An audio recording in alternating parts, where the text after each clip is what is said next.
What is up, guys? Welcome back to T-Dog Customs. We are working again on the Cummins build. So it was mail call earlier today. Let's dive in and see a little bit of what all we got. Hopefully you guys can see me. Let's start with this package right here. All right, first open these butt connectors that you heat up, and actually it solders them together as well, and it's waterproof. I know what these are. This is the oil. There's two of them, but the oil fitting for the turbo supply oil feed line. So I needed those, was waiting on those. Got some wire here for wiring up the Jeep. And these are the flywheel bolts right here. And here's the new oil line for the turbo. And down here, this is the old one, but I don't know if you can see, but right here there's a crimp in the line, and I'm afraid that it is going to stop the flow eventually of oil and starve the turbo, which I don't want to do. So he had it, so I'm just going to use this one, and we will figure out a way to maneuver this guy to work. So that's on the list for today. Wow, I just stumbled upon something that is amazing. So this is probably a known fact to all of you Cummins guys, and there may be some out there that already know this, but let's say your bearing in here for your input shaft is stuck in here and you need to get it out. There's probably a specific tool for that, but I have a Craftsman socket here, 11/16. I popped it right in like that, perfect fit. Tapped it with the hammer. Let's pull it out over here. Look at that. Got it right out. There would have been no way at all that I would have been able to get that out. It just needed equal pressure. But as you can see, boom, all set, ready to go. So this is so heavy though. But the next step is popping it on here. I already have all the bolts right here. So let's go ahead and pop it on.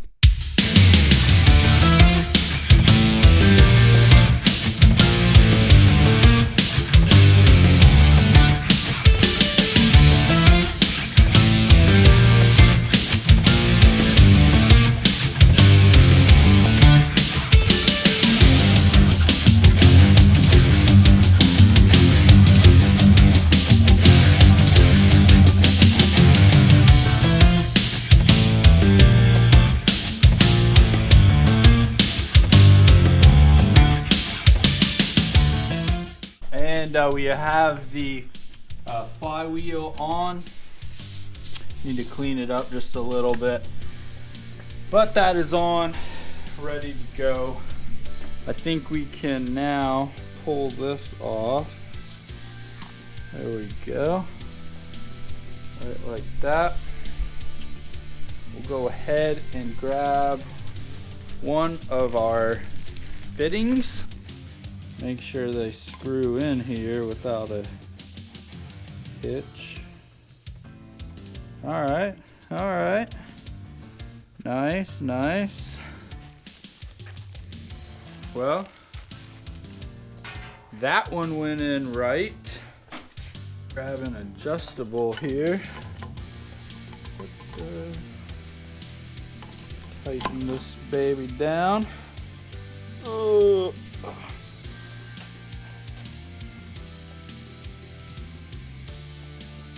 All right.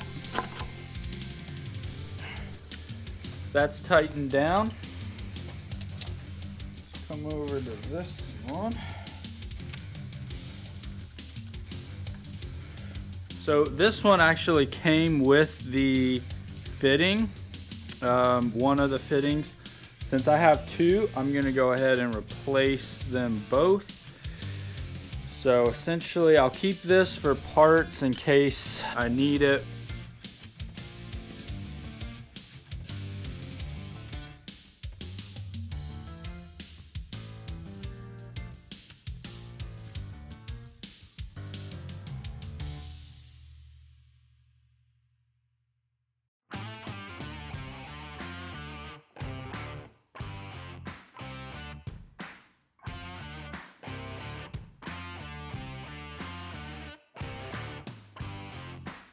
Tighten it down right there. Plenty of flex in the line, and I'll be able to stick a intake on if I want to. Perfect. So here's all the clearances. It's not touching the housing at all.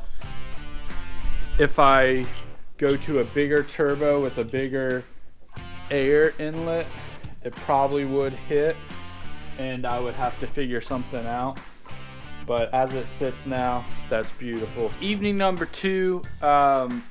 Toward the end last night, I had some issues with my GoPro. It seems once it gets kind of cold, it doesn't want to cooperate. So I shut it off and did a little work. But as you can see, I've got this hung up there. We're chained up. We're currently off the ground. It's being suspended there. But as you can see here, I've reinforced up top with this 2x6, two 2x6 beams. And then on the very top, we've got a steel tubing that's holding it. And then I'm pretty sure that would have been fine for the engine alone. But I went ahead and put these braces on the rafters.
This is indeed the first time I've seen the trans made it up to the engine, and boy, is it a sight. Wow. On its own weight here, Jeep is pulled up. Gonna start wheeling it in, and probably let some air out of the tires to bring it down as low as possible, but I'll air them out once I get it in here because it's easier.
this point, we're looking pretty golden, guys. Look at this.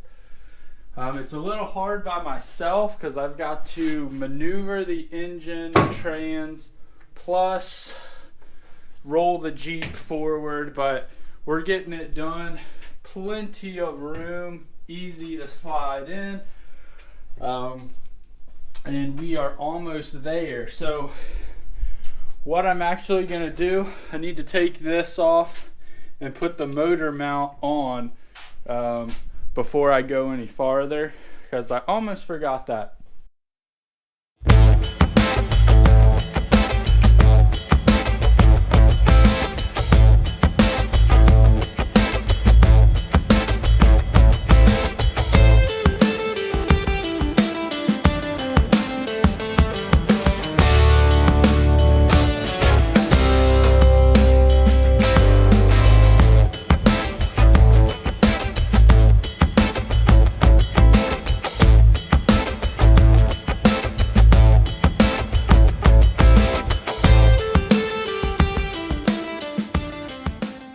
So guys, I had told you that I was going to give you great detail on this install. So here I'm just kind of going to walk through what I'm going to do. I've got the engine in.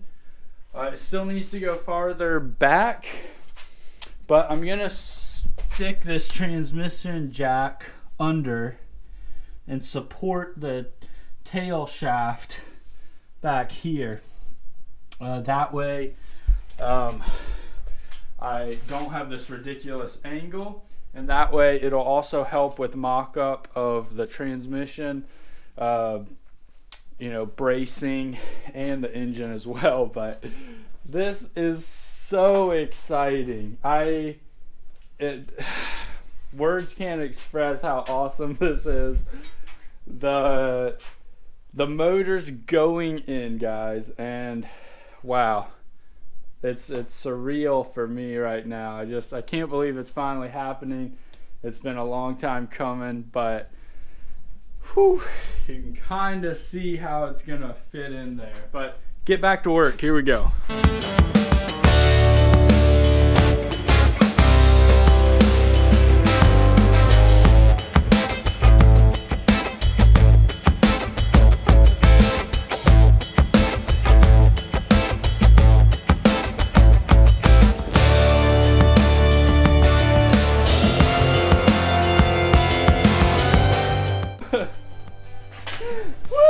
Oh my goodness, guys, the smile on my face cannot tell you the half of it. Y'all ready for this? Here we go. Boom! Wow, what on earth? This is insane. So it's not in the right position yet. It's just kind of mocked up there. It's resting on the transmission jack down here. I'll climb under there in a second, but let's just appreciate how well this thing fits. Like, clearances everywhere, perfect.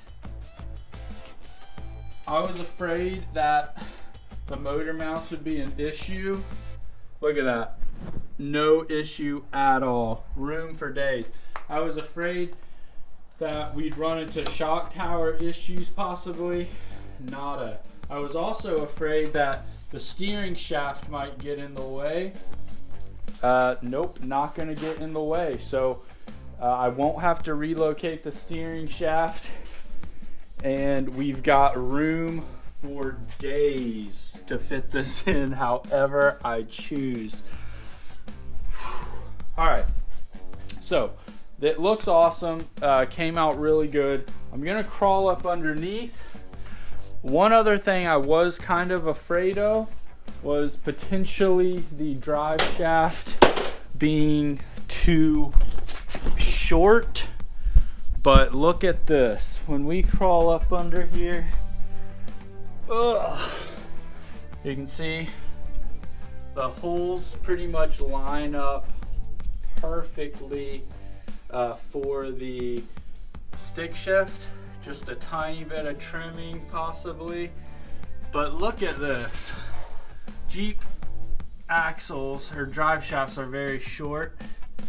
We've got plenty of room. Super excited. I'm gonna call it a night tonight. It's getting kind of late. But before I go, I think this is how I'm gonna run the motor mounts.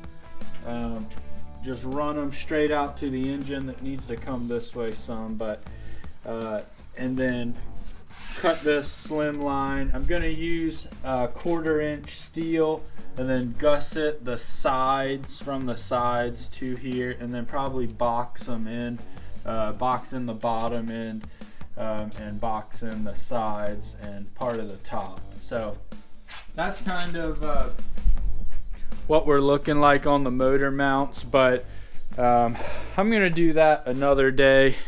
Well guys, I told you the next video I posted of the Jeep, you would see it in the Jeep, and I did not disappoint. Hopefully it is in the Jeep. We're gonna call it a night. Guys, thanks for watching, thanks for subscribing, thanks for all your support. If you like this video, drop this a big thumbs up, and there will be more content coming very soon, and hopefully we'll get this thing driving within a month or so, if not before. So thanks for watching, keep grinding, I'll catch you guys, I'm out.